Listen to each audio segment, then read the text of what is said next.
Hello guys, and welcome to another quick tutorial from Vintage Radar. Today we are going to talk about the battery equivalent of the AG4 battery or the 377. So this is most likely the most common watch battery out there. So most of your watches are going to use this type of watch battery. You can find them online with AG4, with 377 or even 376.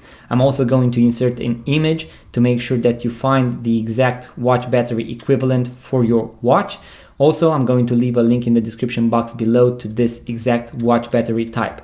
As I mentioned, this is the most used watch battery type out there, so it is not bad to have a pack of 10 lying around in case you have a bunch of watches.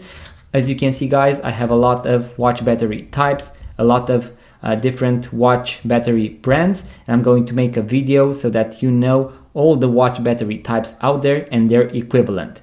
Now if you're into watches guys, vintage watches, watch tutorials and watch reviews, make sure to subscribe to this YouTube channel, give it a thumbs up, leave a comment. It really helps the channel grow, and I'm going to see you guys on the next video.